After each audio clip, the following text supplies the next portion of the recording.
쨍그랑, 쨍그랑 내 뺨을 스치고 지나가는 오색의 금속 조각들이 콘크리트 바닥에 부딪히며 내는 소리는 마치 내 인생의 허무한 조각들이 산산조각 나는 소리처럼 들렸다. 동전들이었다. 오색전, 엽전과 비슷한 모양의 한방병원에서나 쓰는 것 같은 신기한 동전들이었다. 그걸 올케는 내 얼굴에 대고 던졌다. 한 움큼, 아니 2움큼. 넉넉 잡아 20개는 될 법한 동전들이 내 얼굴을 지나쳐 흩어졌다. 어떤 건 귓불을 스쳤고 어떤 건 입술을 때렸다. 아프진 않았다. 하지만 그 서늘한 감촉과 함께 찾아온 모욕감은 내 심장을 칼로 후벼 파는 것 같았다. 언니, 기분 더러워 마세요. 액땜이라고 생각해요. 올케는 마치 오색전이 행운의 부적이라도 되는 양 가볍게 말했다. 그녀의 얼굴은 화장기 하나 없었지만 그 어떤 화려한 치장보다 더 차갑고 단호해 보였다. 나는 아무 말도 할 수 없었다. 아니, 할 말이 생각나지 않았다. 이 상황을 어떻게 받아들여야 할지, 내가 지금 뭘 해야 할지 머릿속이 새하얗게 비어버렸다. 그녀는 그렇게 나를, 자신의 오빠와 한때 부부였던 나를 마치 무당이라도 된 양 오색전을 던지며 모욕하고는 등 돌려 성큼성큼 걸어갔다. 그녀의 하얀 가운 자라기 바람에 펄럭이는 뒷모습은 내가 알던 한의사 올케의 모습과는 너무나도 달랐다. 아니, 나는 사실 올케를 잘 몰랐다. 그녀는 늘 멀리 있는 존재였다. 남편의 성공한 여동생. 똑똑하고 능력 있고 자부심 강한 사람. 그게 내가 알던 그녀의 전부였다. 그녀가 사라진 뒤에도 나는 한참을 그 자리에 서 있었다. 동전들이 흩뿌려진 바닥을 내려다보며 노란색, 빨간색, 파란색, 초록색, 검은색. 동전들이 제각기 다른 색을 내며 반짝이고 있었다. 마치 내 인생에 덧없는 시간들을 상징하는 것 같아서 나는 차마 손을 뻗어 그것들을 주울 엄두가 나지 않았다. 한때는 나도 이런 상황을 상상해 본 적이 있었다. 남편과 이혼할 때 시댁 식구들로부터 어떤 모욕을 당할지, 어떤 비난을 들을지. 하지만 그 어떤 상상도 오늘만큼 현실적이고 잔인하지 않았다. 남편은 말없이 나를 놓아주었고 시댁 식구들도 굳이 우리 이혼에 대해 왈가왈부하지 않았다. 어쩌면 그들에게 나는 이미 없는 존재나 다름없었을지도 모른다. 그래서 나는 조용히 별다른 마찰 없이 그 집을 빠져나올 수 있었다. 그렇게 나의 결혼 생활은 끝이 났다. 조용히, 허무하게. 하지만 오늘 올케의 이 행동은 내 인생의 마지막 잔해에 불을 붙인 것 같았다. 쨍그랑 하는 소리가 귓가에 계속 맴돌았다. 나는 주저앉아 동전들을 하나씩 주었다. 내 마음속에 굳게 닫혀있던 상처가 다시 터져 나오는 듯했다. 왜 하필 오늘일까? 왜 하필 그녀일까? 수많은 물음표가 머릿속을 가득 채웠다. 동전을 모두 주머니에 넣고 자리에서 일어났다. 내 발걸음은 터덜거렸다. 집으로 돌아오는 길, 나는 내가 누구인지, 어떤 사람인지 다시 한번 생각했다. 나는 올해 48살. 이름은 김미경. 사람들은 미경 씨라고 부르거나 세탁소 사장님이라고 불렀다. 이혼한 지 5년 차. 아이는 없다. 아이가 없는 게 가끔은 다행이라고 생각할 때도 있었다. 적어도 아이 때문에 힘든 싸움을 벌이지 않아도 되니까.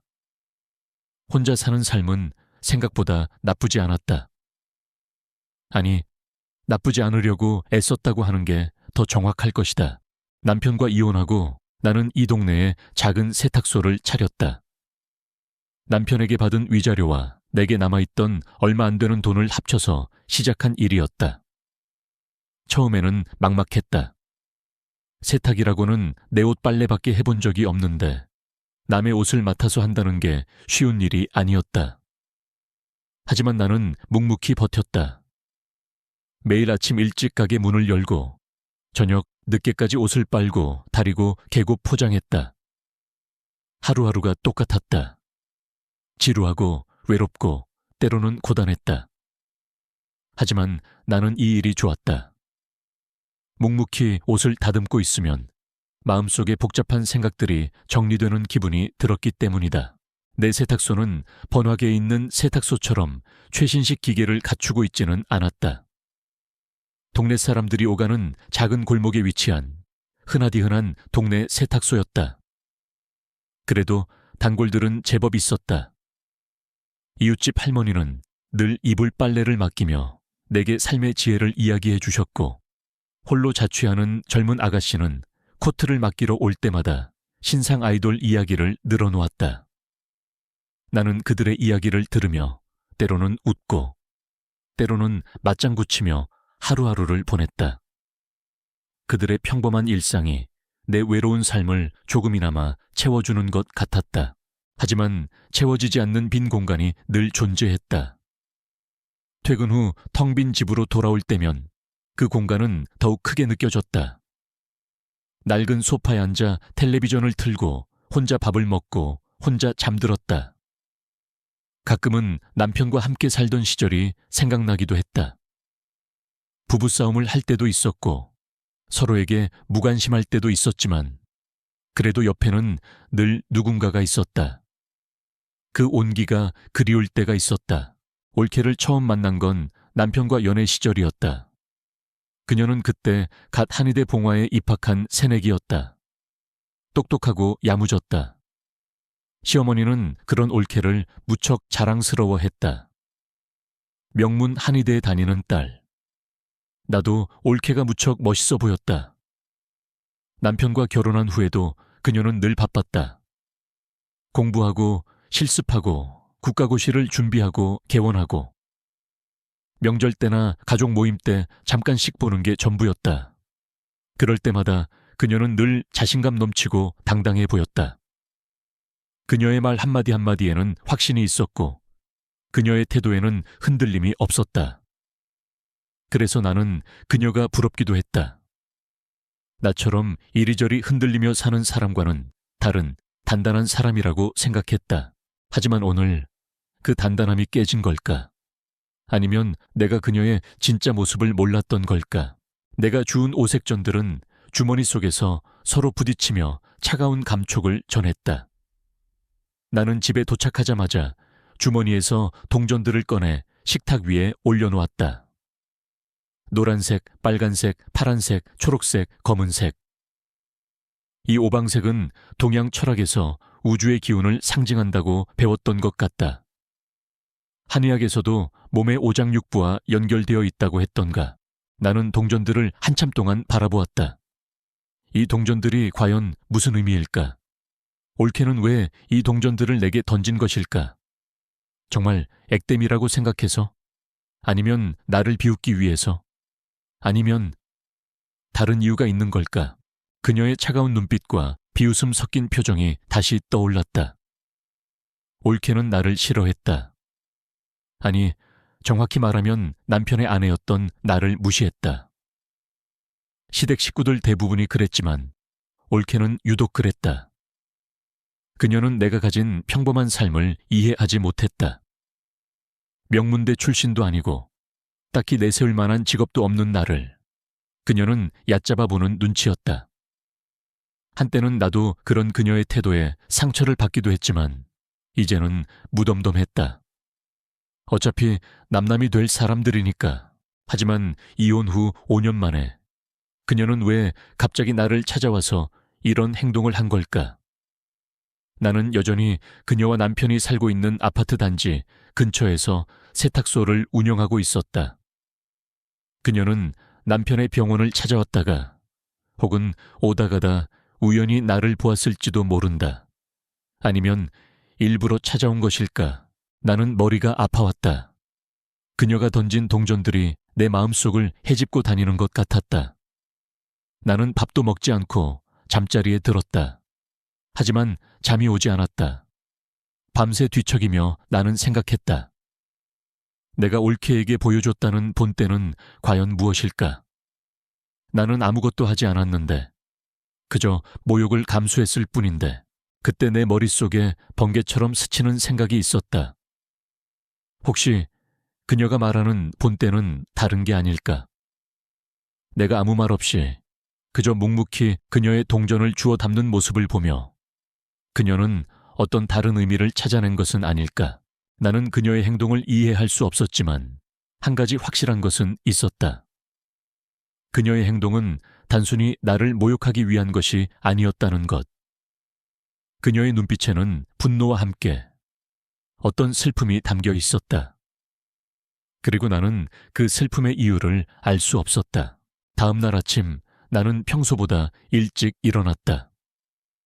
어젯밤의 모욕감은 여전했지만 그 모욕감 위로 묘한 궁금증이 피어올랐다. 나는 식탁 위에 올려놓은 오색전들을 다시 한번 바라보았다. 그 동전들은 더 이상 모욕의 상징이 아니었다. 내게 던져진 알 수 없는 메시지였다. 나는 이 메시지의 의미를 알아내야만 할 것 같았다. 그녀는 대체 내게 무엇을 말하고 싶었던 걸까? 다음 날 아침 여느 때처럼 나는 세탁소 문을 열었다. 쨍그랑 하는 소리는 이제 더 이상 귓가를 맴돌지 않았다. 대신 내 마음속에 굳게 닫혀있던 어떤 감정의 문이 조금 열린 것 같았다. 그 문틈으로 어제의 모욕감과 함께 알 수 없는 궁금증이 스며들어왔다. 나는 그 감정들을 애써 외면하지 않았다. 그저 그들이 내 안에서 어떤 소용돌이를 일으키는지 조용히 지켜보았다. 세탁소는 여전히 평화로웠다. 아침 일찍 이불 빨래를 맡기러 오신 동네 할머니는 내게 감기 조심하라며 따뜻한 한 생강차 한 봉지를 건네주셨고 출근길에 급하게 셔츠를 찾아가던 젊은 직장인은 사장님, 덕분에 지각 면했어요 라며 환한 미소를 지었다. 나는 그들의 평범한 일상 속에서 잠시나마 어제의 충격적인 사건을 잊을 수 있었다. 하지만 오후가 되자 다시금 그 생각이 떠올랐다. 올케가 내게 던진 오색전. 나는 식탁 위에 올려놓았던 동전들을 주머니에 넣고 만지작거렸다. 차가운 금속 조각들이 손가락 끝에 닿을 때마다 어제의 상황이 마치 필름처럼 머릿속을 스쳐 지나갔다. 그녀의 싸늘한 표정, 차가운 목소리, 그리고 마지막에 덧붙였던 알 수 없는 한마디. 연니, 기분 더러워 마세요. 액땜이라고 생각해요. 액땜. 그녀는 정말 진심으로 그렇게 생각했던 걸까? 아니면 그건 그저 나를 비꼬는 말이었을까? 한의사인 그녀에게 오색전은 어떤 의미일까? 나는 문득 궁금해졌다. 나는 인터넷 검색창에 한의학 오색전을 검색했다. 결과는 다양하게 나왔다. 오방색은 오행을 상징하며 각기 다른 기운을 가지고 있다는 설명. 사주팔자나 운을 점칠 때 쓰이는 도구라는 이야기. 또 어떤 글에서는 애군을 막아주는 부적처럼 사용된다고 했다. 그녀의 말이 아주 틀린 말은 아니었던 것이다. 하지만 나는 그녀가 단순히 액땜을 위해 내게 동전을 던졌다고는 믿기지 않았다. 그 눈빛에는 어떤 간절함 혹은 절망 같은 것이 담겨 있었다. 그리고 그 감정은 그녀의 평소 모습과는 너무나도 동떨어져 있었다. 늘 자신감 넘치고 당당하던 그녀, 모든 것을 완벽하게 해내는 것처럼 보이던 그녀. 그녀의 내면에 어떤 어둠이 도사리고 있는 것일까? 나는 그녀의 삶에 대해 아는 게 거의 없었다. 결혼 후 남편과 나는 남편의 집안과는 거리를 두고 살았다. 시어머니의 잔소리가 듣기 싫어서, 그리고 나 스스로도 시댁 식구들에게 떳떳하지 못하다는 생각에 그랬다. 남편은 내가 원하는 대로 해주었다. 어차피 자신도 어머니의 간섭을 싫어했으니까. 그래서 우리는 서로의 가족에 대해 깊이 알려고 하지 않았다. 올케는 명절 때나 가족 모임 때 잠깐씩 보는 존재였다. 그녀는 늘 바빴고 우리는 서로에게 별다른 관심이 없었다. 그녀가 어떤 삶을 살고 있는지, 어떤 고민을 하고 있는지 나는 전혀 알지 못했다. 이혼 후에는 더더욱 그랬다. 남편과 나는 깔끔하게 헤어졌다. 서로에게 더 이상 상처 주지 말자고 약속했다. 남편은 내가 원하는 대로 위자료를 주었고 나는 더 이상 그의 삶에 간섭하지 않았다. 그래서 나는 남편과 올케가 어떤 관계인지도 몰랐다. 남매 사이가 다 그렇듯 그냥 평범한 관계라고 생각했을 뿐이다. 하지만 올케의 행동은 내게 한 가지 질문을 던졌다. 과연 그녀는 남편의 삶 속에서 어떤 역할을 하고 있었을까? 그리고 그녀가 가진 그 슬픔의 원인은 무엇일까? 그 슬픔이 왜 내게 향했을까? 나는 문득 내 삶의 빈 공간을 다시 한번 직시하게 되었다. 이혼 후 나는 내 삶을 묵묵히 채워나가려고 노력했다. 작은 세탁소라는 내 공간을 만들고 그 안에서 하루하루를 열심히 살았다. 하지만 그건 빈 공간을 채우기 위한 노력이었을 뿐, 그 공간 자체가 사라진 건 아니었다. 나는 여전히 혼자였고 외로웠다. 가끔은 내가 이렇게 사는 게 맞는 건가 하는 의문이 들기도 했다. 퇴근 후 나는 텅 빈 집으로 돌아왔다. 텔레비전을 켰지만 화면 속 사람들의 웃음소리는 내게 닿지 않았다. 밥을 차렸지만 입맛이 없었다. 나는 식탁에 앉아 주머니에서 오색전들을 꺼냈다. 노란색, 빨간색, 파란색, 초록색, 검은색. 동전들이 빛을 받으며 반짝였다. 나는 동전들을 손바닥 위에 올려놓고 한참을 바라보았다. 이 동전들이 내게 무슨 말을 하려고 하는 걸까? 그때 문득 한 가지 생각이 떠올랐다. 이 동전들은 그녀의 분노와 슬픔의 파편이 아닐까? 그녀는 자신을 짓누르는 어떤 고통을 감당하지 못해 그 파편들을 내게 던져버린 것은 아닐까? 왜 하필 내게? 그건 어쩌면 내가 가장 만만했기 때문일지도 모른다. 이혼한 혼자 사는 남편의 잊혀진 전처. 그녀는 내게서 어떤 방역도 받지 않을 것이라 확신했을 것이다. 그래서 나를 자신의 감정 쓰레기통으로 삼았을 것이다. 하지만 나는 그녀가 생각하는 것처럼 약하고 무기력한 사람이 아니었다. 나는 내 인생을 다시 세우기 위해 매일매일 싸우고 있었다. 비록 그 싸움이 소리 없는 외로운 싸움일지라도 나는 포기하지 않았다. 그녀의 모욕은 내게 상처를 주었지만 동시에 나를 깨웠다. 나는 더 이상 그녀의 감정 쓰레기통이 되고 싶지 않았다. 나는 그녀가 내게 던진 메시지를 이해하고 싶었다. 그녀의 깊은 슬픔을, 그 원인을 알아내고 싶었다. 그것이 내가 그녀에게 보여줄 본때라고 생각했다. 그녀의 비난에 침묵하고 상처받는 대신 그녀의 슬픔에 귀를 기울이는 것. 그것이 내가 할 수 있는 복수이자 동시에 그녀를 이해하는 유일한 방법이라고 생각했다. 나는 식탁에 앉아 멍하니 동전들을 바라보았다. 그때 전화벨이 울렸다. 낯선 번호였다. 나는 잠시 망설이다 전화를 받았다. 여보세요? 수화기 너머로 들려온 목소리는 쉰 목소리였다. 언니, 저예요. 유진이에요. 올케, 유진이었다. 나는 놀라서 아무 말도 할 수 없었다. 그녀가 왜 내게 전화를 한 것일까? 그녀의 목소리는 어제와 달리 힘이 없었고 어딘가 아파 보였다. 나는 심장이 두근거렸다. 어쩌면 그녀는 내게 사과를 하려는 것일까? 아니면 또 다른 모욕을 주려는 것일까? 애언니, 미안해요. 그녀의 목소리에서 진심이 느껴졌다. 나는 아무 말 없이 그녀의 다음 말을 기다렸다. 제가 어제 언니한테 실례를 저질렀어요. 정말 죄송해요. 저 정신이 없었나 봐요. 그녀의 목소리는 떨리고 있었다. 나는 어제 차가웠던 그녀의 모습과 이 목소리가 연결되지 않았다. 그녀에게 도대체 무슨 일이 있었던 걸까? 미안하다고 하면 다 되는 건 아니지만 그래도 진심으로 사과하고 싶었어요. 혹시 시간 되시면 내일 저희 병원으로 잠깐 와주실 수 있나요? 드릴 말씀이 있어요. 나는 잠시 망설였다. 다시 그녀를 만나는 것이 두려웠다. 어제처럼 또다시 상처를 받을지도 모른다는 생각에. 하지만 동시에 나는 그녀의 떨리는 목소리에서 희미한 구원의 요청을 들었다. 그녀가 던진 오색전과 이 전화는 그녀가 내게 보내는 SOS 신호가 아닐까.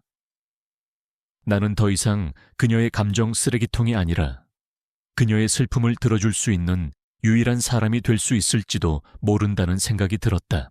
내가 알게요. 나도 모르게 대답이 튀어나왔다. 그녀는 내 대답에 안도한 듯 감사합니다 언니. 정말 감사합니다 라고 말했다. 전화를 끊고 나는 식탁 위에 놓인 오색전들을 다시 바라보았다. 이제 이 동전들은 모욕의 상징이 아니었다. 그녀와 나를 이어주는 알 수 없는 운명의 끈처럼 느껴졌다. 나는 내일 그녀의 병원에 가서 그녀의 깊은 슬픔을 그리고 그녀의 진짜 모습을 마주하게 될 것이다. 그 만남이 내게 어떤 변화를 가져올지 나는 알 수 없었다. 하지만 한 가지는 분명했다. 내 인생은 더 이상 어제와 같지 않을 것이라는 것. 나는 더 이상 혼자서 외로이 싸우지 않아도 될지도 모른다는 희미한 희망을 품게 되었다. 올케에 전화를 받고 난 다음 날, 나는 평소보다 조금 더 일찍 세탁소 문을 닫았다. 마음이 복잡했다. 그녀를 다시 만난다는 것이 설레는 일은 아니었지만 그녀의 목소리에서 느껴지는 절망감은 나를 그곳으로 이끌었다. 마치 나도 모르는 사이에 어떤 운명의 소용돌이에 휘말린 것 같은 기분이었다. 그녀의 한의원은 동네에서 조금 떨어진 번화가에 있었다. 건물 외벽에는 그녀의 이름이 새겨진 간판이 깔끔하게 걸려 있었다. 김유진 한의원. 나는 간판을 한참 동안 올려다보았다. 한때는 나도 이런 간판을 보며 성공한 올케라고 생각했었다. 하지만 이제 나는 그 간판 뒤에 숨겨진 어떤 그림자를 보았다. 문을 열고 들어서자 은은한 한약 냄새와 함께 차분한 음악이 흘러나왔다. 인테리어는 깔끔하고 현대적이었다. 로비에는 아무도 없었다. 저기요. 나는 조심스럽게 직원을 찾았다. 그때 안쪽 진료실 문이 열리며 유진이가 나왔다. 그녀는 하얀 가운을 입고 있었지만 어제 전화 통화에서 들었던 목소리처럼 지쳐 보였다. 눈 밑에는 짙은 다크서클이 드리워져 있었고 얼굴은 창백했다. 이 언니 오셨네요. 그녀는 어색하게 웃으며 나를 방였다. 어제 내 얼굴에 오색전을 던졌던 그 오만하고 차가운 모습은 온데간데 없었다. 그녀는 그저 힘들어 보이는 평범한 한 여자의 모습이었다. 어제는 정말 죄송했어요. 드릴 말씀이 있어서 안쪽으로 들어오세요. 그녀는 나를 진료실 안으로 안내했다. 진료실은 그녀의 성격처럼 단정하고 깨끗했다. 책상 위에는 한의학 서적들과 함께 여러 개의 약재 샘플이 놓여 있었다. 그녀는 내게 차를 한 잔 건넸다.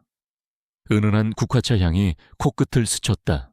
어제 제가 언니한테 던졌던 거 오색전이에요. 그녀는 조심스럽게 입을 열었다. 오행을 상징하는 동전인데 보통은 부적으로 써요. 나쁜 기운을 막아준다고 해서 제가 한동안 일이 너무 안 풀리고 몸도 마음도 너무 힘들어서 마지막 진료를 보러 오신 손님한테 이 동전을 던져드렸거든요. 그분이 몸이 아픈 것보다 마음이 더 아픈 분이셨는데 마지막으로 제가 해드릴 수 있는 게 그것밖에 없다고 생각했어요. 나는 그녀의 말을 조용히 들었다. 그제야 어제의 상황이 조금 이해가 되었다. 그녀는 나를 특정해서 모욕한 것이 아니었다. 단지 내가 그 타이밍에 그 자리에 있었을 뿐이었다. 하지만 그녀의 다음 말은 나를 더 혼란스럽게 만들었다. 그런데 언니가 그 동전을 주어서 다시 제게 오실 거라고는 상상도 못했어요. 나는 의아했다. 제가 왜 다시 와요? 그건 제가 어제 언니한테 보낸 메시지 때문이에요. 그녀는 책상 서랍에서 낡은 편지 봉투 하나를 꺼냈다. 봉투는 여러 번 접었다 펼친 흔적이 있었고 가장자리에는 얼룩까지 묻어 있었다. 이게 뭐예요? 내가 묻자 그녀는 봉투를 내게 건네주었다. 어제 제가 언니한테 전화를 걸기 전에 썼던 편지예요. 솔직히 그냥 혼자 쓴 거예요. 이걸 언니한테 보낼 용기는 없었거든요. 제가 얼마나 형편없는 사람인지 드러내는 것 같아서 나는 조심스럽게 봉투를 열었다. 봉투 안에는 얇은 편지지가 들어있었다. 편지지는 여러 번 접혀 있었고 글씨는 삐뚤빼뚤했다. 마치 누군가 급하게 그리고 절박한 심정으로 썼다는 느낌을 주었다. 언니에게. 언니, 저는 언니를 싫어했어요. 정확히 말하면 언니처럼 평범하고 행복해 보이는 사람을 싫어했어요. 저는 늘 성공해야 한다고 강요받았고 완벽해야 한다고 생각하며 살았어요. 남들 보기에는 제가 성공한 한의사일지 모르겠지만 제 속은 골마 터지고 있어요. 형부가 바람을 피웠어요. 그것도 아주 오래전부터. 전 사실 그걸 알면서도 모른 척했어요. 형부가 바람을 피운다는 걸 언니가 알게 될까봐 두려워서. 아니, 정확히는 제 자랑이었던 형부가 완벽하지 않은 사람이라는 걸 인정하기 싫어서 그랬던 것 같아요. 형부는 한의원을 열어주면서 제게 많은 것을 해주었어요. 그래서 저는 제 성공이 형부의 덕분이라고 생각했고 그 빚을 갚기 위해 형부의 모든 것을 감싸 안았어요. 형부의 외도를 알면서도 모른 척했고 병원 경영에 어려움이 생겨도 제가 전부 떠안았어요. 그러다 보니 제 몸도 마음도 망가져갔어요. 제가 어제 언니한테 오색전을 던진 건 사실은 언니한테 보내는 SOS 신호였어요. 제발 이 상황에서 저를 구해달라고. 하지만 제가 던진 건 모욕이었죠. 언니는 당연히 저를 혐오하고 돌아설 줄 알았어요. 그런데 언니는 동전을 주워 담았고 저는 그 모습을 보고 깨달았어요. 언니가 저를 혐오하지 않는다는 것을. 아니, 언니는 저를 혐오할 여유조차 없다는 것을. 언니의 눈빛에는 그저 평온함과 함께 어떤 슬픔이 담겨 있었어요. 저와 같은 슬픔. 언니, 제가 너무 이기적인가요?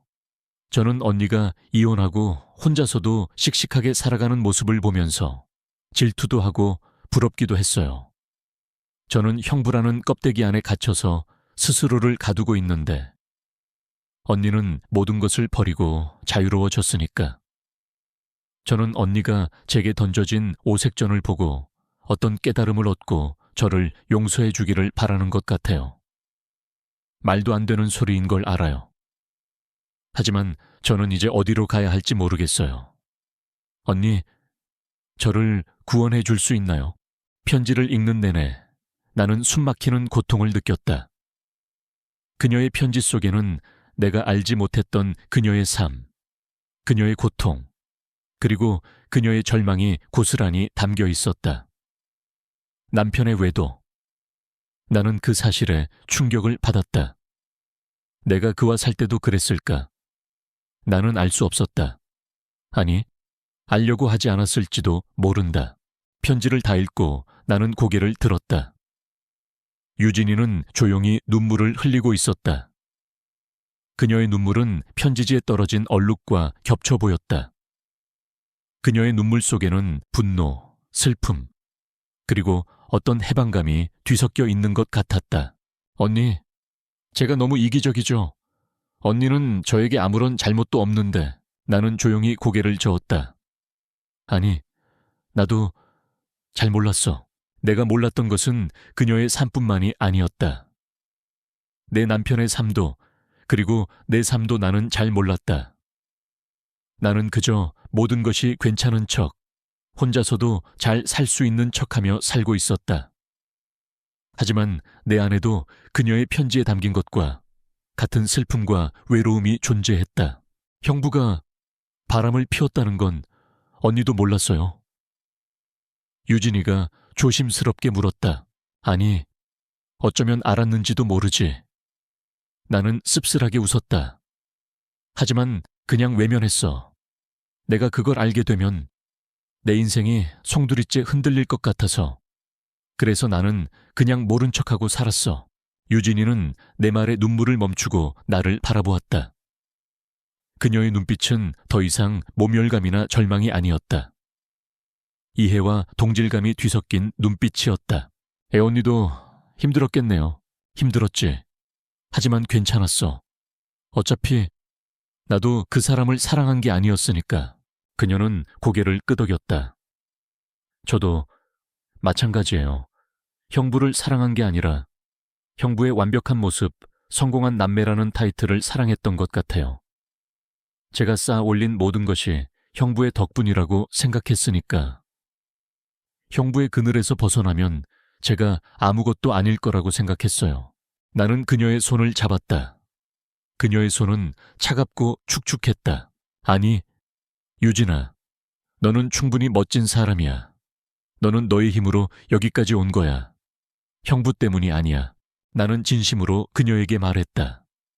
그녀는 한의사라는 직업을 가졌고 자기만의 병원을 운영하고 있었다.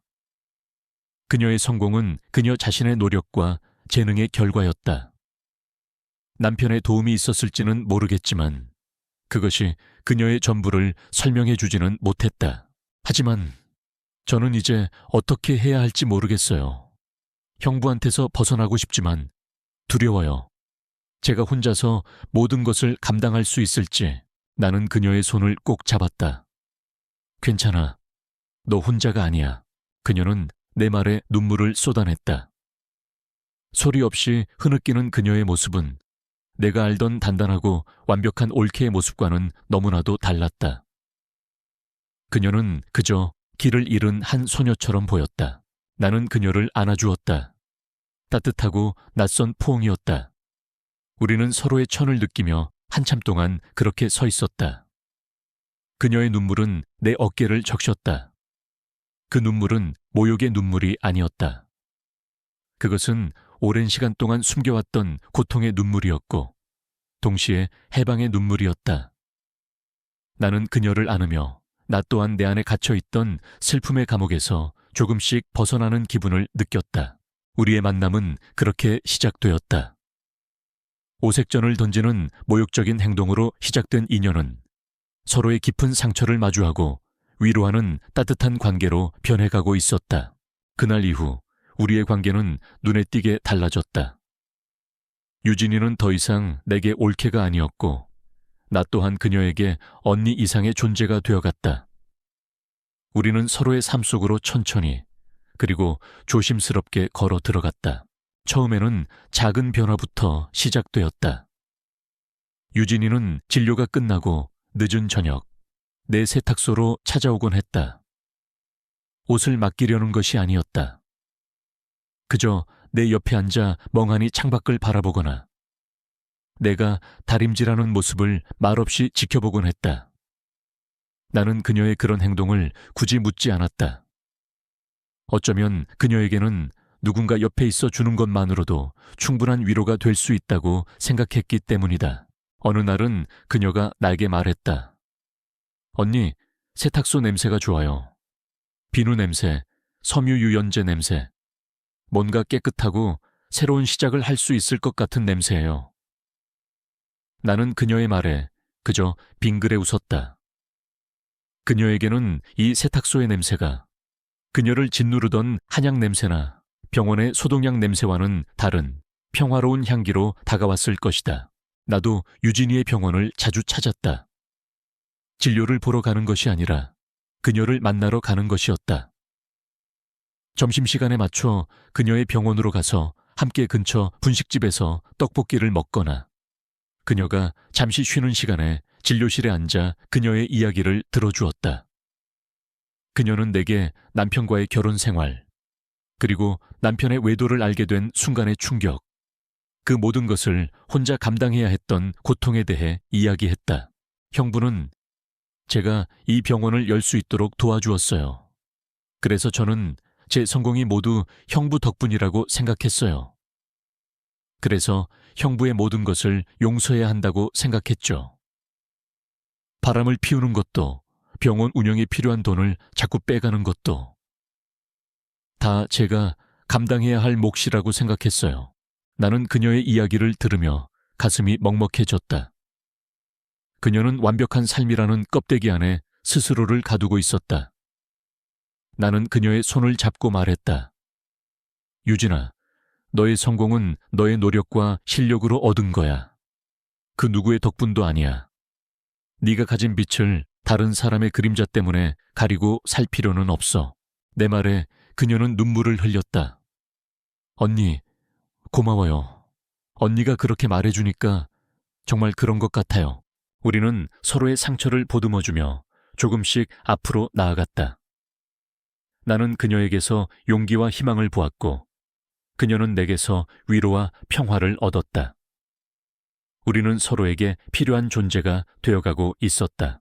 유진이와 함께 보내는 시간이 늘어나면서 나는 내 삶에도 조금씩 변화가 생기는 것을 느꼈다.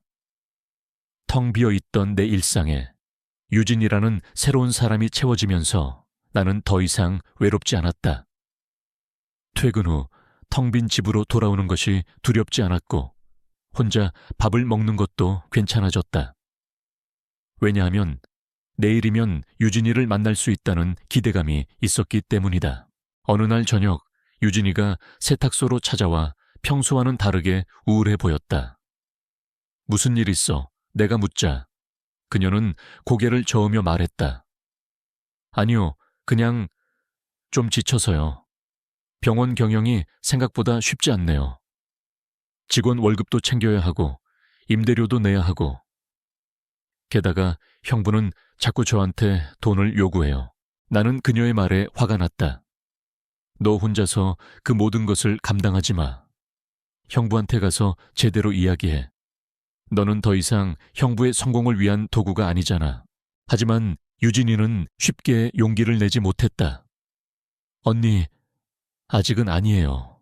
아직은 제가 혼자 설 수 있을지 잘 모르겠어요. 나는 그런 그녀를 재촉하지 않았다. 그녀에게는 아직 시간이 필요하다는 것을 알았기 때문이다. 나는 그녀의 손을 잡고 말했다. 그래, 괜찮아. 천천히 가도 돼. 내가 옆에 있을게. 그날 저녁, 나는 그녀를 위해 따뜻한 저녁 식사를 차려주었다. 된장찌개와 갓 지은 밥. 소박한 밥상이었지만 우리는 함께 밥을 먹으며 많은 이야기를 나누었다.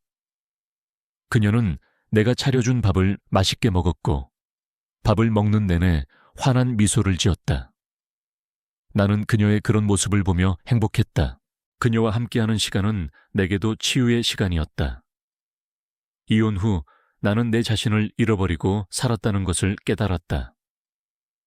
남편의 아내로서 시댁 식구들의 며느리로서의 역할만 있었을 뿐 김미경이라는 한 사람의 삶은 없었다. 하지만 유진이를 만나고 그녀의 아픔을 보듬어주면서 나는 다시 나 자신을 찾아가고 있었다.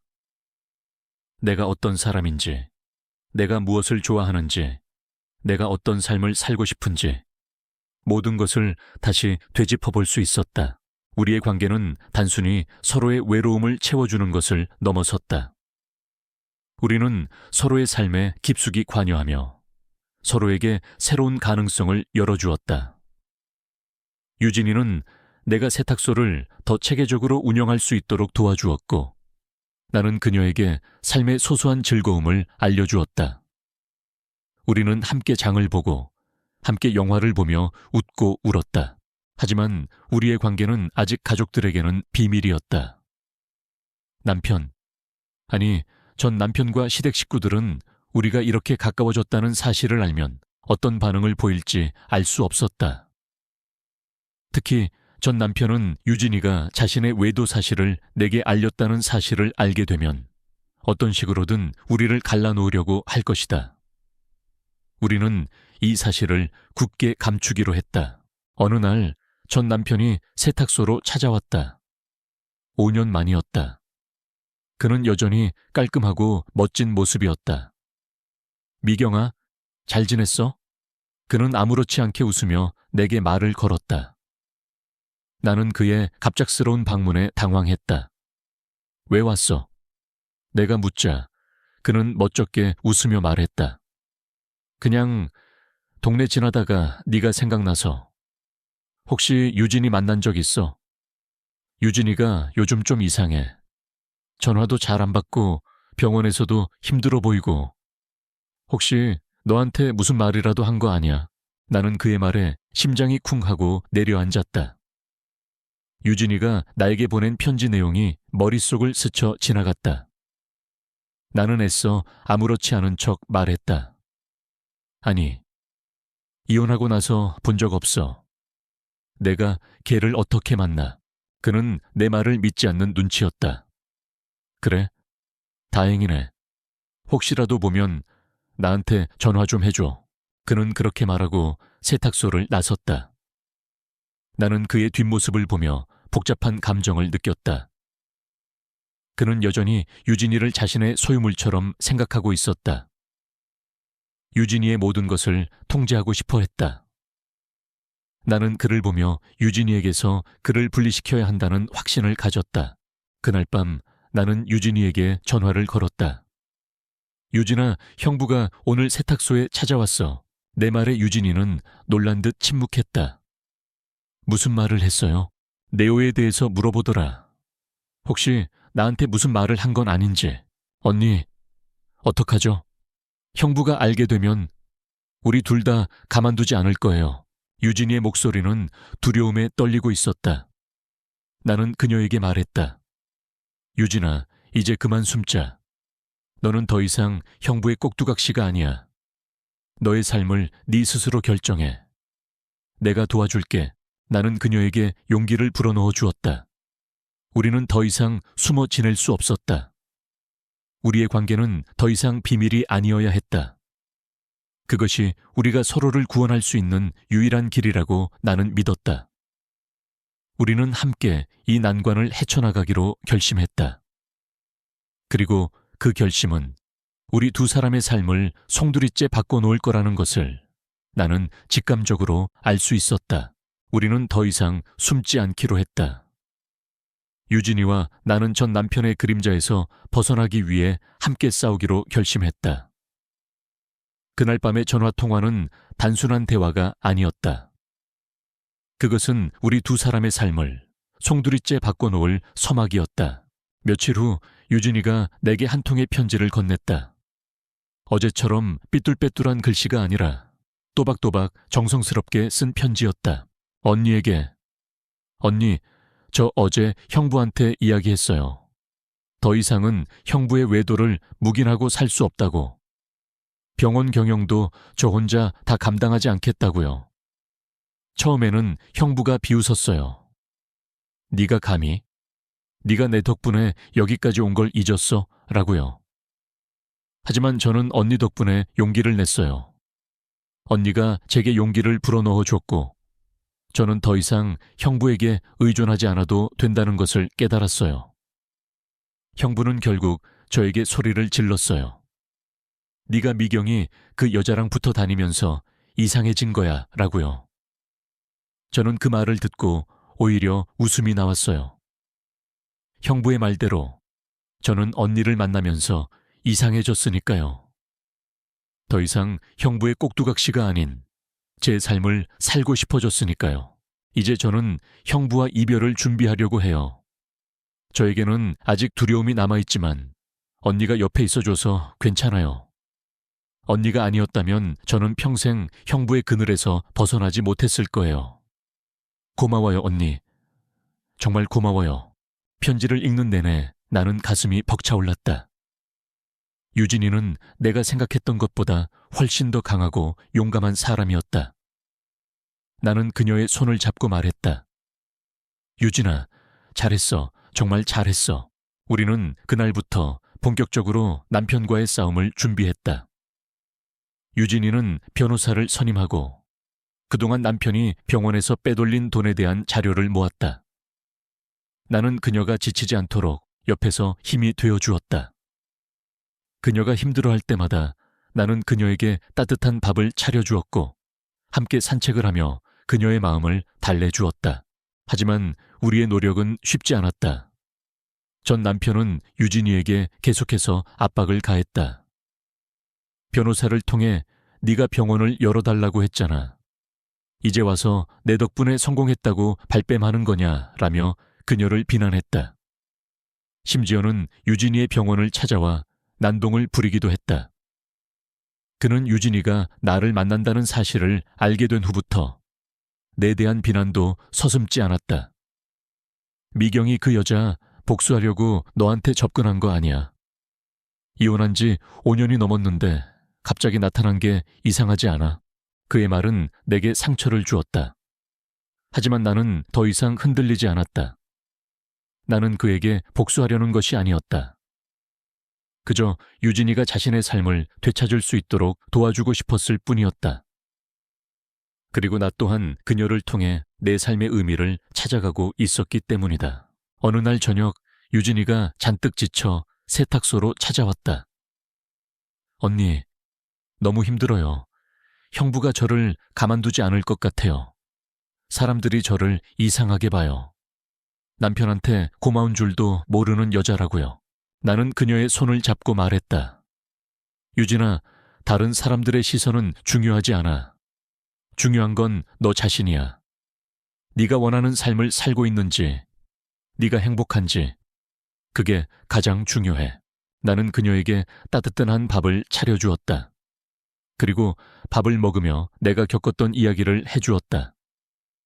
이혼 후 혼자 세탁소를 차리고 외로움과 싸우며 하루하루를 버텼던 이야기. 사람들의 시선이 두려워서 숨어 지내던 이야기. 하지만 결국은 내 삶을 사랑하는 법을 배웠다는 이야기. 유진아, 너는 지금 나보다 훨씬 더 용감한 싸움을 하고 있는 거야. 내가 그때 하지 못했던 싸움을 너는 하고 있어. 그러니 포기하지 마. 네가 혼자가 아니라는 것을 잊지 마. 내 말에 유진이는 눈물을 펑펑 쏟아냈다. 그녀는 울면서 말했다. 언니, 언니가 제게 구원자예요. 언니가 아니었으면 저는 평생 형부의 그림자 속에서 살았을 거예요. 고마워요. 정말 고마워요. 우리는 서로를 꼭 껴안았다. 우리는 더 이상 혼자가 아니었다. 서로의 곁에 있어 주는 것만으로도 우리는 힘을 얻었고 용기를 낼 수 있었다. 유진이와 전 남편의 이혼 소송은 길고 지루하게 이어졌다. 그 과정에서 전 남편은 내가 유진이를 부추겼다며 나를 명예훼손으로 고소하겠다고 협박하기도 했다. 하지만 나는 두렵지 않았다. 나는 내가 하는 일이 옳다고 믿었기 때문이다. 그리고 마침내 재판이 시작되었다. 나는 유진이의 증인으로 법정에 섰다. 5년 만에 마주한 전 남편은 여전히 오만하고 당당해 보였다. 그는 내가 유진이의 이혼을 부추겼다고 주장했고 내가 그에게 복수하기 위해 유진이에게 접근했다고 비난했다. 하지만 나는 차분하게 진술했다. 저는 유진이의 이혼을 부추기지 않았습니다. 그저 길을 잃고 힘들어하는 한 사람에게 길을 알려주었을 뿐입니다. 유진이는 남편의 외도를 묵인하고 병원 경영의 어려움까지 혼자 감당하며 살았습니다. 저는 그런 유진이에게 당신은 혼자가 아니다. 당신은 충분히 혼자서도 잘 살 수 있는 사람이다 라고 말해 주었을 뿐입니다. 그리고 저는 유진이를 통해 저 자신을 돌아보게 되었습니다. 저 또한 남편의 그림자 속에서 살았다는 것을 깨달았고 이제는 제 삶을 살고 싶어졌습니다. 나의 진술은 법정을 숙연하게 만들었다. 유진이는 내 진술을 듣고 눈물을 흘렸다. 전 남편은 분노에 가득 찬 눈으로 나를 노려보았다. 하지만 나는 그의 시선을 피하지 않았다. 나는 더 이상 그의 그림자 속에서 사는 사람이 아니었기 때문이다. 재판은 우리가 예상했던 것보다 훨씬 더 길게 이어졌다. 전 남편은 마지막까지 유진이의 발목을 잡으려고 애썼다. 하지만 유진이는 흔들리지 않았다. 그녀는 변호사와 함께 꼼꼼하게 증거를 모았고 자신의 주장을 당당하게 펼쳤다. 그리고 마침내 재판의 판결이 내려졌다. 법원은 유진이의 손을 들어주었다. 남편의 외도가 인정되었고 유진이는 남편의 그림자에서 완전히 벗어날 수 있게 되었다. 병원 운영권은 유진이에게 넘어왔고 그녀는 더 이상 남편의 압박에서 벗어나 자유롭게 자신의 삶을 살아갈 수 있게 되었다. 판결이 내려지는 순간 유진이는 나를 바라보며 환하게 웃었다.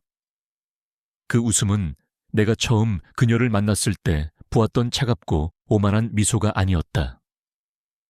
그것은 진정한 행복과 해방감이 담긴 순수하고 아름다운 미소였다. 나는 그녀의 미소를 보며 내 마음속의 응어리도 함께 녹아내리는 것을 느꼈다. 우리는 그렇게 서로를 구원했다. 재판이 끝난 후 유진이와 나는 홀가분한 마음으로 병원 근처 작은 카페에 앉았다. 따뜻한 라테 한 잔을 앞에 두고 우리는 아무 말 없이 서로를 바라보며 미소 지었다. 그 미소 속에는 지난날의 고통과 상처가 아닌 새로운 시작에 대한 희망과 설렘이 가득했다. 언니, 정말 고마워요. 유진이가 먼저 입을 열었다. 언니가 아니었으면 저는 평생 형부의 그림자 속에서 살았을 거예요. 저는 평생 제가 혼자서는 아무것도 할 수 없는 무능한 사람이라고 생각하면서 살았어요.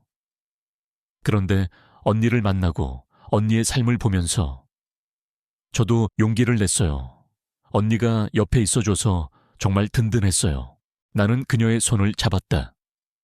유진아, 너는 이미 충분히 강한 사람이었어. 나는 그저 네가 가진 그 힘을 깨닫게 도와주었을 뿐이야. 너는 한의사로서 그리고 한 사람으로서 그 어떤 누구보다 멋진 삶을 살 자격이 있어. 우리는 그렇게 서로를 위로하고 축복해 주었다. 재판 결과는 우리에게 큰 전환점이 되었다. 유진이는 더 이상 전 남편의 압박에서 벗어나 자유롭게 병원을 운영할 수 있게 되었다. 그녀는 가장 먼저 병원 이름을 바꿨다. 김유진 한의원이라는 자신의 이름을 내걸었던 간판을 내리고 오색 한의원이라는 새로운 간판을 달았다. 언니, 오색전은 제게 모욕의 상징이었지만 이제는 새로운 시작의 상징이에요. 언니를 만나게 해준 행운의 동전이죠. 오색은 오행을 뜻하고 저는 이 5가지 기운으로 사람들의 몸과 마음을 치유하고 싶어요. 그녀의 말에 나는 가슴이 벅차올랐다. 그녀는 진정으로 자신의 직업을 사랑하고 사람들의 아픔을 치유하고 싶어 하는 사람이었다. 나는 그런 그녀의 모습을 보며 진심으로 기뻤다. 유진이는 병원 운영 방식을 전면적으로 바꿨다. 수익에만 연연하던 예전과 달리 환자 한 명 한 명에게 더 많은 시간을 할애하고 그들의 몸뿐만 아니라 마음의 상처까지 보듬어 주는 데 집중했다. 그녀의 진심이 통했는지 병원은 점점 더 많은 사람들로 붐비기 시작했다. 그녀는 더 이상 혼자가 아니었다. 그녀를 믿고 찾아오는 환자들이 있었고 그녀를 응원해주는 내가 있었다. 나 또한 유진이의 변화를 보며 새로운 삶의 의미를 찾아갔다. 그녀의 병원에 찾아오는 환자들 중에는 내 세탁소 단골들도 있었다. 나는 그들에게 유진이를 추천했고 유진이는 내 단골들에게 더 따뜻한 관심을 가져주었다. 우리는 서로의 삶에 좋은 영향을 미치는 뗄 수 없는 관계가 되어갔다. 하지만 우리의 평화로운 일상에도 가끔은 그림자가 드리워지곤 했다. 전 남편은 재판 결과에 불복하고 계속해서 유진이에게 연락을 취했다. 협박과 회유를 오가며 그녀를 괴롭혔다. 유진이는 처음에는 힘들어했지만 이제는 흔들리지 않았다. 그녀는 단호하게 그의 전화를 거절했고 변호사를 통해 모든 연락을 차단했다. 전 남편은 이제 내게까지 연락을 하기 시작했다. 세탁소에 찾아와서는 네가 유진이를 망쳤다며 나를 비난했다. 나는 더 이상 그의 말에 상처받지 않았다. 나는 그저 담담하게 말했다. 유진이는 망가진 게 아니라 이제야 진짜 자신의 삶을 살게 된 거예요. 당신의 그림자에서 벗어나서요. 내 말에 그는 분노에 가득 차 소리를 질렀다. 너도 유진이처럼 혼자 쓸쓸하게 늙어갈 거야. 그게 너 같은 여자들이 받을 벌이야. 그의 저주 섞인 말에 나는 잠시 멍해졌다. 하지만 이내 정신을 차렸다. 나는 그의 말에 동요하지 않았다. 나는 더 이상 외롭지 않았기 때문이다. 내 옆에는 유진이가 있었고 우리는 서로에게 의지하며 삶의 의미를 찾아가고 있었으니까 나는 전 남편에게 말했다. 나는 혼자 쓸쓸하게 늙어가지 않을 거예요. 나는 내 삶을 사랑하는 법을 배웠고 소중한 사람과 함께하는 법을 배웠으니까. 당신이야말로 혼자서 쓸쓸하게 늙어갈 거예요. 당신의 오만함과 이기심 때문에 그 어떤 누구도 당신 곁에 남아있지 않을 테니까. 내 말에 그는 아무 말도 하지 못했다. 분노와 모멸감에 가득 찬 얼굴로 그는 세탁소를 떠났다. 나는 그의 뒷모습을 보며 마음속 깊은 곳에서 어떤 해방감을 느꼈다. 더 이상 그에게 휘둘리지 않는 나 자신을 발견했기 때문이다. 그날 저녁 유진이는 내게 따뜻한 밥을 차려주었다. 내가 그녀에게 해주었던 것처럼 우리는 함께 밥을 먹으며 많은 이야기를 나누었다. 그녀는 내게 말했다. 언니, 우리 앞으로는 더 자주 같이 밥 먹어요. 혼자 먹는 밥은 맛이 없잖아요. 나는 그녀의 말에 웃었다. 그래, 그러자. 우리 이제 혼자가 아니잖아. 우리는 그렇게 서로의 삶에 더 깊이 스며들었다. 나는 유진이의 병원에서 봉사활동을 하며 환자들과 이야기를 나누었고 유진이는 내 세탁소에 찾아와 빨래를 돕기도 했다. 우리의 관계는 단순히 친구를 넘어 서로의 삶을 공유하고 함께 성장해 나가는 동반자가 되어갔다. 어느 날 저녁 유진이가 내게 조심스럽게 물었다. 언니, 혹시 괜찮으시다면 저랑 같이 살래요? 나는 그녀의 갑작스러운 제안에 놀라 그녀를 바라보았다. 그녀의 얼굴에는 진심이 가득했다. 언니는 혼자 있고 저도 혼자잖아요. 우리 같이 살면 서로에게 힘이 될 수 있잖아요. 나는 그녀의 제안을 잠시 고민했다. 같이 산다는 것은 서로에게 더 많은 것을 나누고 서로의 삶에 더 깊이 관여한다는 뜻이었다. 하지만 나는 그녀와 함께라면 두렵지 않았다. 우리는 서로에게 가장 소중한 존재가 되어 있었으니까. 나는 그녀의 손을 잡고 말했다. 그래, 같이 살자. 우리 이제 가족이나 다름없잖아. 우리는 서로를 꼭 껴안았다. 우리는 그렇게 서로의 외로움을 채워주기로 했다. 우리는 서로의 삶에 새로운 가능성을 열어주었고 우리는 서로를 통해 진정한 행복을 찾아가고 있었다. 오색전이 던져진 그날, 모욕과 절망으로 시작되었던 우리의 인연은 서로를 구원하는 기적 같은 사랑으로 피어나고 있었다. 유진이의 제안은 내 삶의 가장 큰 전환점이었다. 우리는 서로의 외로움을 채우기 위해 함께 살기로 했다. 그녀는 내가 사는 작은 동네로 이사를 왔다. 그녀의 병원은 번화가에 있었지만 그녀는 매일 아침 차를 몰고 출근하는 것을 마다하지 않았다. 우리의 새 보금자리는 내가 살던 작은 집이었다. 그녀는 넓고 좋은 아파트를 두고 굳이 낡고 작은 집으로 들어왔다. 언니, 여기가 좋아요. 언니의 손때가 묻어있고 언니의 추억이 담겨 있잖아요. 저는 이런 곳에서 새로운 시작을 하고 싶어요. 그녀의 말에 나는 눈물이 핑 돌았다. 그녀는 자신의 성공과 화려한 삶을 내려놓고 나의 소박한 삶 속으로 들어와 주었다. 우리는 함께 집을 꾸몄다. 낡은 벽지를 뜯어내고 직접 페인트를 칠했다. 우리는 함께 가구를 조립하고 함께 커튼을 달았다. 그 모든 과정이 우리에게는 소중한 추억이 되었다. 우리의 동거는 생각했던 것보다 훨씬 더 평화롭고 행복했다. 우리는 매일 아침 함께 일어나 함께 밥을 먹었다. 나는 그녀의 출근길에 도시락을 싸주었고 그녀는 퇴근길에 내게 맛있는 간식을 사다 주었다. 우리는 함께 장을 보고 함께 요리를 하며 소소한 일상의 행복을 누렸다. 하지만 우리의 행복한 일상에도 가끔은 그림자가 드리워지곤 했다. 유진이의 병원 운영은 순탄했지만 그녀는 여전히 전 남편의 그림자에서 완전히 벗어나지는 못했다.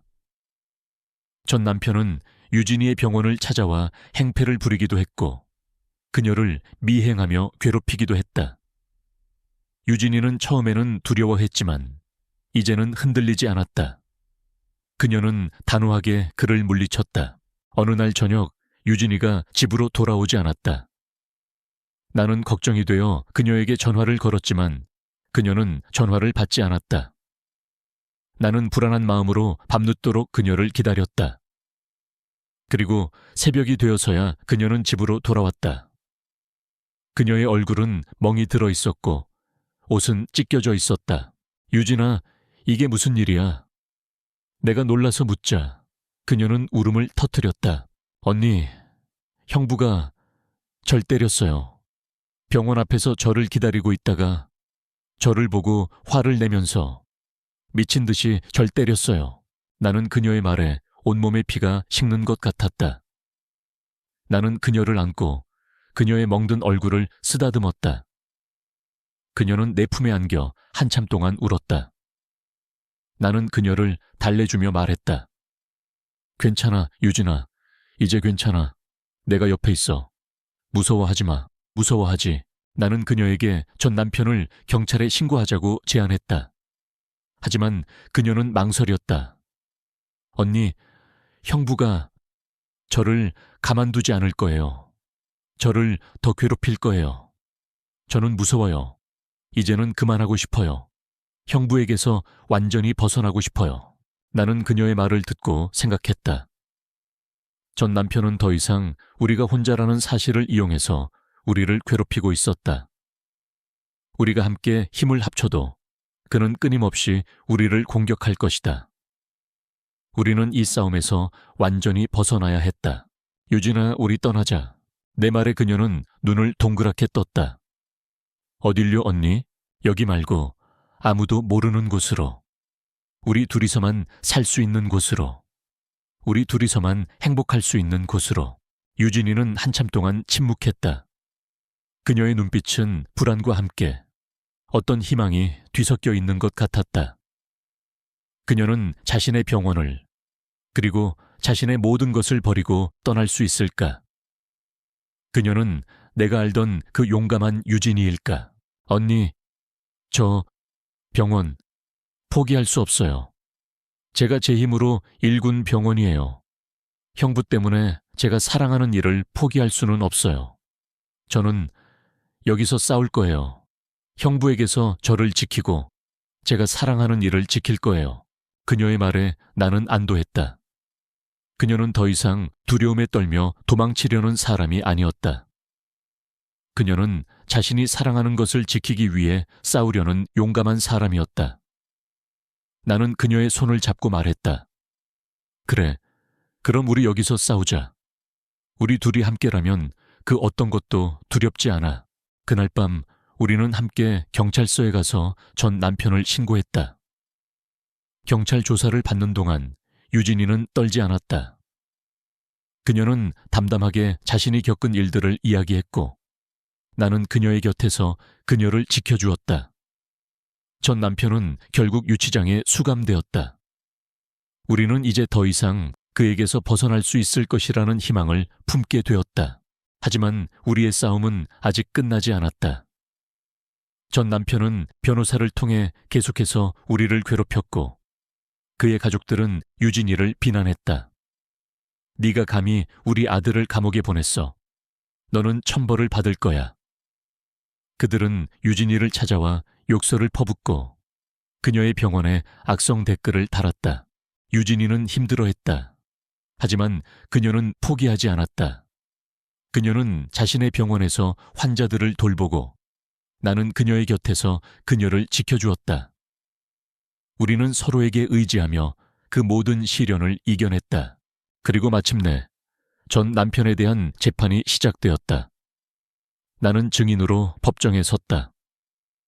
5년 만에 다시 마주한 전 남편은 더 이상 오만하고 당당한 모습이 아니었다. 그는 초라하고 늙어 보였다. 나는 그를 보며 어떤 복수심도 느끼지 않았다. 그저 안쓰러운 마음이 들었다. 피고인은 피해자에게 폭력을 행사했고 그녀의 삶을 망가뜨리려고 했습니다. 피고인은 피해자의 삶을 존중하지 않았고 그녀를 자신의 소유물처럼 생각했습니다. 하지만 피해자는 피고인의 그림자에서 벗어나 자신의 삶을 찾으려 했습니다. 피고인은 그런 피해자를 용서하지 못하고 그녀에게 폭력을 행사했습니다. 나는 차분하게 증언했다. 나의 증언은 법정을 숙연하게 만들었다. 유진이는 내 진술을 듣고 눈물을 흘렸다. 그녀는 더 이상 혼자가 아니었다. 그녀의 곁에는 그녀를 지지하고 응원해주는 사람들이 있었다. 재판은 우리가 예상했던 것보다 훨씬 더 빠르게 끝이 났다. 전 남편은 유죄 판결을 받았고 그는 징역형을 선고받았다. 판결이 내려지는 순간 유진이는 나를 바라보며 환하게 웃었다. 그 웃음은 내가 처음 그녀를 만났을 때 보았던 차갑고 오만한 미소가 아니었다. 그것은 진정한 행복과 해방감이 담긴 순수하고 아름다운 미소였다. 나는 그녀의 미소를 보며 내 마음속의 응어리도 함께 녹아내리는 것을 느꼈다. 우리는 그렇게 서로를 구원했다. 그리고 이제 우리는 진정으로 자유로워질 수 있었다.